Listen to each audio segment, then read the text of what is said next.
Hi guys, welcome to another beer review, and today we're concluding our little unintentional series, looking at some core range beers from Magic Rock. I've just realised I've not got my computer ready because I'm having my lunch, so just bear with me 1 second. Professional. So I was in Tesco's about a week or so ago, and I wanted to take advantage of the 4 for £6 as well as getting some of the, £3 tall boys. And I noticed there's a little bit of a Magic Rock thing going on, even though unfortunately they didn't have Common Grounds or the I forgot what it's called, Common Grounds and the grapefruit. Oh my god, what is that grapefruit pale ale called? I've forgotten what it's called, but you know what I'm talking about. It's one of my favourite beers, and I've just completely forgotten the name of it. Highwire Grapefruit, that's the one. The two that I always go for weren't available, but luckily I've got a booths nearby, and I actually picked up a few. I picked up a few Common Grounds on the premise of keeping them for Christmas, even though we've not even started October yet, so they're going to get drank, I think. Probably, most definitely. And so in the middle of a 2 week holiday that I've booked off, waiting to go to Germany in the next couple of days, but so I'm just lounging around, making the most of it. And I thought I'd have an afternoon drink with my lunch. And I'm actually having one of the new Gino di Campo pizzas from Iceland. In fact, the whole range of the different foods looks really good, but I won't be reviewing them. I might do a pairing with one of the others in the future, but yeah, anyway. So you didn't come to hear me talk. Oh, by the way, fun fact, one of my fillings has come out. Well, the only filling I have has come out. And it's a couple of days before me going to Germany, so I'm not going to be able to get that sorted. So I'm going to have to wait till I'm back from Germany. And it's going to wind me up, and it's going to make me paranoid when I'm eating and when I'm smiling, because... Anyway, so Magic Rock Inhaler today. And this is described as a hoppy pale ale. Clocking in at 4.5% ABV. Best before is the 7th of August 2020. So I'm imagining with these beers, Magic Rock go for a year shelf life. So if that is the case, it's a little bit fresh as we're recording this on the 30th of September. So got our brand appropriate glassware. I do have a Magic Rock t-shirt, which is for some reason folded on the floor. So I kind of got brand appropriate t-shirt going on. And Drew Millwood's artwork is absolutely gorgeous on this core range. Although I will say, for Common Grounds, I do prefer the older artwork with the little characters. Just because I think the colour scheme of Common Grounds on the older cans is more fitting with it actually being a coffee porter, but you know what? I'm not going to jump ship like a lot of people. And we went over that in one of the previous videos. Anyway, I'm a big fan of Magic Rock, and I've been really enjoying this little outing to try some of their core range beers, which I never usually buy. And I don't think I've ever had Inhaler actually. Probably have on tap somewhere. But I don't think I've ever bought a can of this. Might have done back in the sort of like the earlier days, but beer in the glass then, and that's a lovely sort of dark amber colour, fitting with the autumnal hue which emits from my candle and my Don't Tread on Me flag with fairy lights, because I'm that sort of activist. Anyway, a little bit of haze in there, looks a bit murkier on camera just because of the lighting, but lovely orangey amber look to it, a little bit golden.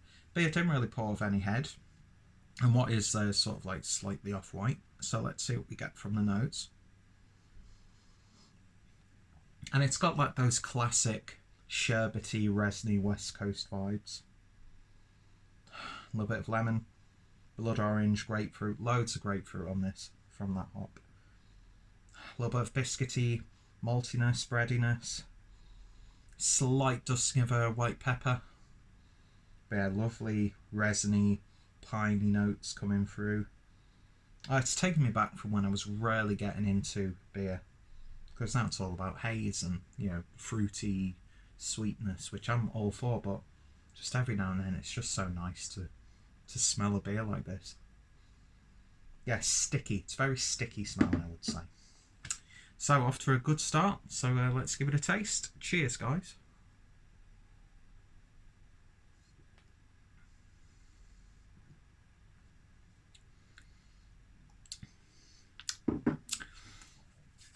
It's okay. At 4.5%, I'm not expecting the biggest body, but it does, not watery, but it's a little bit thinner than I'd like for enjoyment. Sort of reminded me of stuff like Dead Pony Club, Neck Oil, those sorts of you know, lighter pale ales.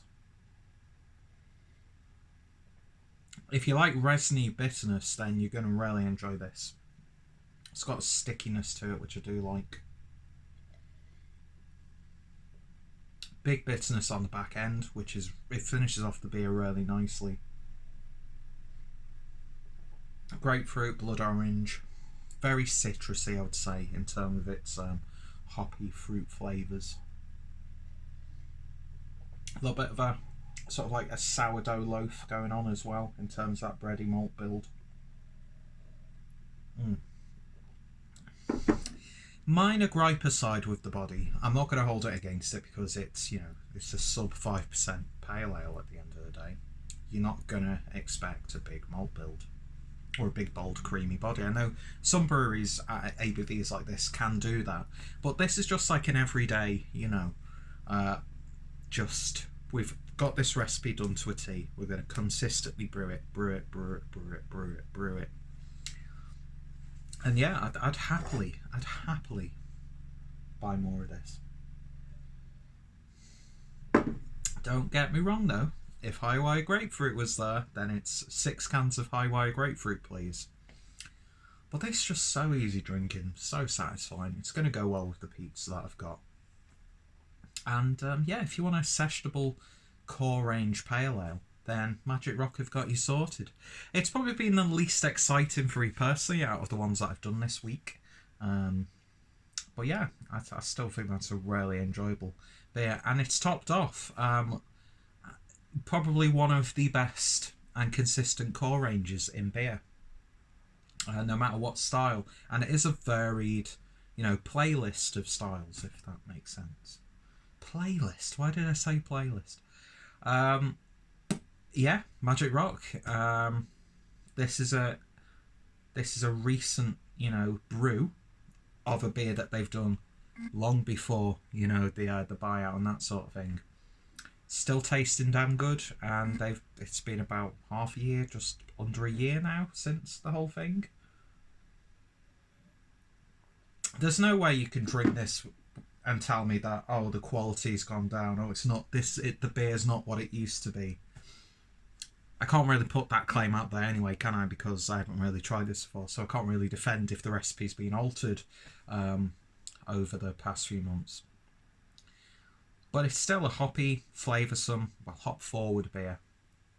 Perfect for, you know, lunch, tea, that sort of thing. Pizza, takeaway foods.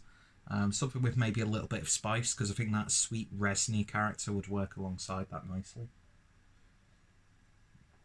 It's just damn crushable. It's not going to last long.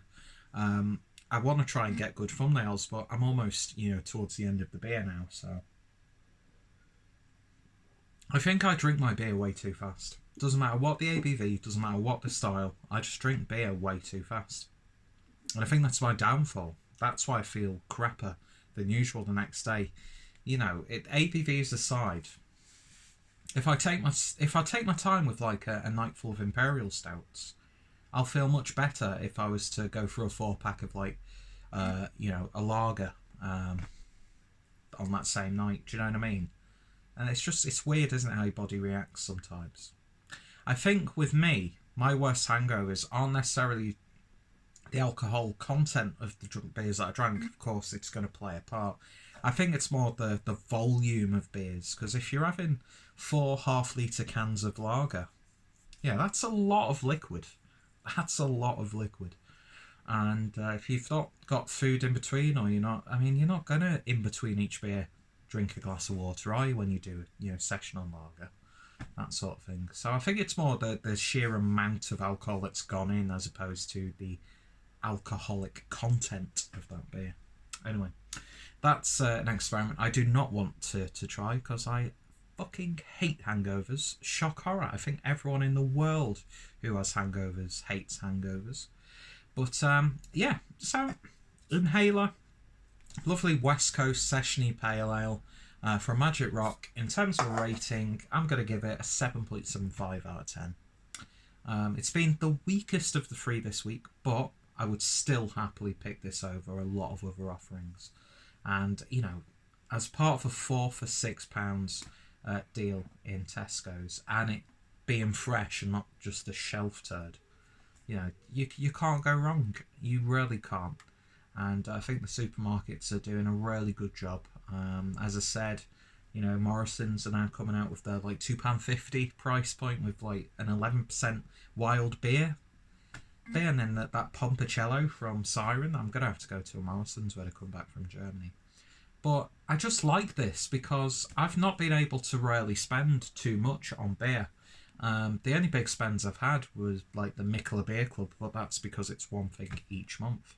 But I've not actually done like a big beer haul. I've not been to any beer shops. The beers that I've consumed have been from either my local corner shop or whenever I've visited a supermarket, and I've been very satisfied. I'm not missing, not being able to get like the latest Cloudwater release or the latest Northern Monk release or, the latest big collaboration with a US brewery.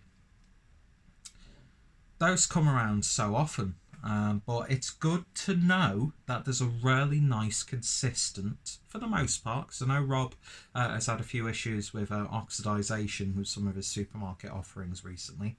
But then again, that can happen in your local bottle shop, but you'll spend a hell of a lot more. So yeah, am I going to stop going to bottle shops and things like that? No, I'm still going to.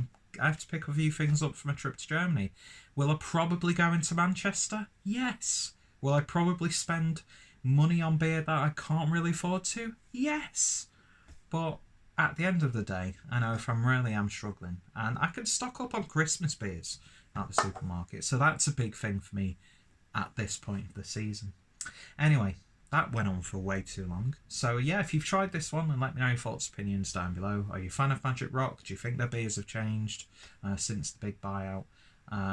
What's some of your favourite core range go-to beers, whether it be supermarket or just a brewery that you're a big fan of? Yeah, just hit me up in the comments and go check out the previous reviews. And of course, I've reviewed a few Magic Rock beers over my time here on YouTube, so I do welcome you to check them out. And of course, go check out Magic Rock as well, because I'm still a massive fan. And yeah, I don't see any signs of them losing, quality or anything like that. So it's purely idealistic, the hate that Magic Rock gets, I think. And it's that sort of like elitist hive mind that is actually a really big fucking toxic cancer in the beer industry. There's no one saying, oh, congratulations to fellow brewers. You very rarely see that. It's like, oh, fair dues, but that's a big warning sign for us. And it's like, no, just celebrate other people's success. Because the guys at Magic Rock, they've worked for this and they've earned it.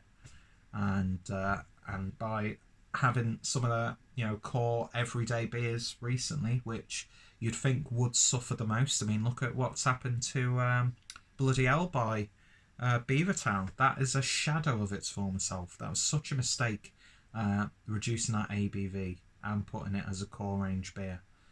Because you need a bit more body when you're putting that much blood orange in. Anyway, we're not here to slag other brews off. I'm still a fan of Beavertown. Gamma Ray is still as fruity as ever. Some of the collabs have been really interesting.